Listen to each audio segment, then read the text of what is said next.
एक राजा के दो पुत्र थे। राजा की मृत्यु के पश्चात उनके मंत्रियों ने बड़े पुत्र को राजगद्दी पर बैठाना चाहा, पर राजकुमार ने कहा, मैं शासन करना नहीं चाहता हूँ, कृपया आप लोग मेरे छोटे भाई को राजा बना दें। बार बार राजा बनने का अनुरोध करने पर भी बड़े पुत्र ने अपना निर्णय नहीं बदला। अंत में मंत्रियों ने छोटे राजकुमार को राजा बना दिया। बड़ा राजकुमार राजसी ठाठ बाट का परित्याग कर शहर छोड़कर चला गया। राज्य के एक छोटे से गांव में जाकर एक व्यापारी के साथ काम करने लगा। जब व्यापारी को किसी प्रकार उसके राजकुमार होने का पता लगा तो वह आदर के साथ उनके साथ व्यवहार करने लगा। एक दिन शाही सेवक गांव में जमीन नापने आए। उस व्यापारी ने जाकर राजकुमार से कहा, श्रीमान, क्या आप मेरा काम करवा सकते हैं?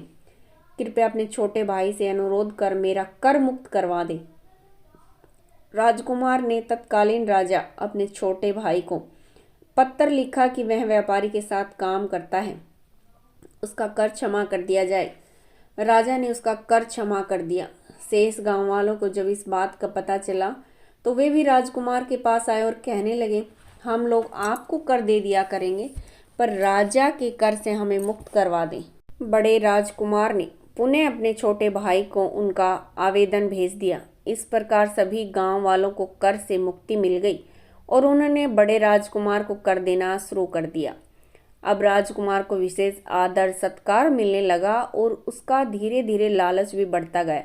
अपने छोटे भाई से पहले एक शहर मांगा, फिर एक छोटा राज्य मांगकर उस पर शासन करने लगा। छोटे भाई ने उनकी सभी इच्छाओं को पूरा किया, पर समय के साथ साथ उनकी और इच्छाएं बढ़ती ही चली गई। एक बार उसने अपने छोटे भाई को संदेश भेजा, या तो मुझे राजगद्दी दे दो या फिर मुझसे युद्ध करो। संदेश पाकर छोटे राजकुमार ने सोचा, पहले तो भाई ने राजगद्दी से इनकार कर दिया और अब उसे ही लड़कर पाना चाहते हैं। यदि मैं उनसे युद्ध करूंगा तो दुनिया मुझ पर ही हंसेगी। उसने अपना उत्तर भेजा, हम युद्ध क्यों करें, आप यहाँ आकर राज्य का कार्यभार स्वयं संभाल लें।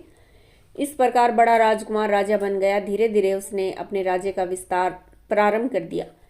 एक दिन दरबार चल रहा था, तभी एक युवा ब्रह्मचारी ने संदेश भिजवाया कि वह राजा से मिलना चाहता है।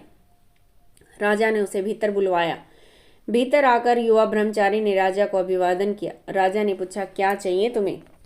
युवा ब्रह्मचारी ने कहा, महाराज, मुझे आपसे एकांत में कुछ कहना है। एकांत हो जाने पर युवा ब्रह्मचारी ने कहना प्रारंभ किया, महाराज, यदि आप मेरे कथनानुसार करें तो आप 3 शहरों पर राज्य कर सकते हैं। ये शहर आर्थिक संपदा, मानव संसाधन और सैन्य धन से भरपूर हैं। हमें तुरंत ही कुछ करना होगा। राजा को लोभ ने आ घेरा। वह युद्ध के विषय में विचार करने लगा और युवा ब्रह्मचारी का अता पता पूछना ही भूल गया। इसी बीच वह दरबार से चला गया। राजा ने अपने मंत्रियों को बुलाया और कहा, एक युवा ब्रह्मचारी ने मुझे 3 राज्य दिलाने का वादा किया, पर वह शीघ्रता से चला गया है। वह कहाँ गया, उसे ढूंढो। शहर में घोषणा कर दो, सैन्य दल को भेजो। उन 3 राज्यों को हमें तुरंत अधिकार में लेना है। पूरे शहर में इस युवा ब्रह्मचारी को ढूंढवाया गया, पर वह कहीं नहीं मिला। सारे प्रयत्न विफल हो जाने पर राजा को सूचित किया गया, महाराज, शहर में कहीं भी युवा ब्रह्मचारी नहीं मिला। यह समाचार पाकर राजा उदास हो गया। उसके आंखों की नींद चली गई। सारे समय बस यही सोचता, मैंने 3 राज्यों को खो दिया, मेरी प्रभुता नष्ट हो गई है। इन विचारों तथा उसकी लालसाओं ने उसकी मानसिक शांति छीन ली। भूख समाप्त हो गई और वह दर्द से परेशान रहने लगा। उसकी बीमारी की खबर पूरे शहर में फैल गई। उसी शहर में रहने वाला एक नवयुवक अभी भी वैद्य बनकर तक्षशिला से लौटा।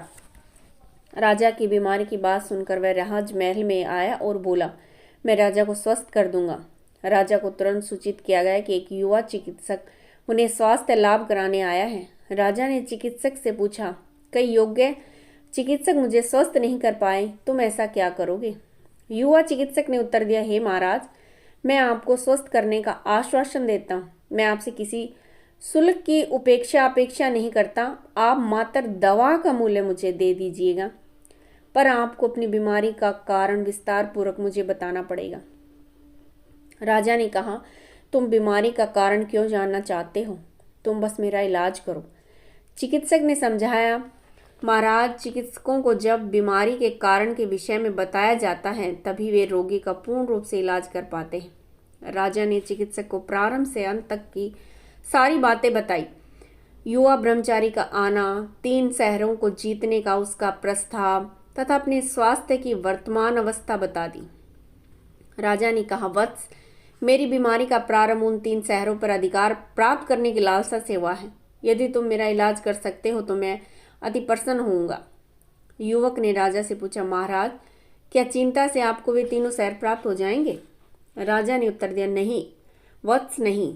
युवक ने पुनः कहा, फिर आप क्यों चिंता करते हो? यदि आप उन शहरों पर अधिकार भी कर लेंगे तो भी आप एक समय में 4 प्लेट ना तो भोजन कर सकते हैं, ना 4 बिस्तर पर सो सकते हैं और ना ही 4 जोड़ी कपड़े एक साथ पहन सकते हैं। आपको लालसाओं के चुंगल में फंसकर बहना नहीं चाहिए। जितनी अधिक लालसा या इच्छा मनुष्य करता है उतनी खुशी भी उसे नहीं मिलती। युवा चिकित्सक के परामर्श ने राजा की आंखें खोल दी। वह स्वस्थ हो गया। उसने कहा, हे युवा चिकित्सक, तुम्हारी विवेक रूपी दवा ने मुझे स्वस्थ कर दिया है। तुम एक योग्य चिकित्सक हो, विद्वान हो, इच्छाओं को पहचानते हो जो कि दुख का प्रमुख कारण होती है। उसके पश्चात युवा चिकित्सक अनुभवी परामर्शदाता बनकर राज्य की सेवा में लग गया। इस कहानी से हमें यही शिक्षा मिलती है कि लालसा खुशी का शत्रु है, इसलिए हमें ज़्यादा लालसा नहीं करनी चाहिए। धन्यवाद।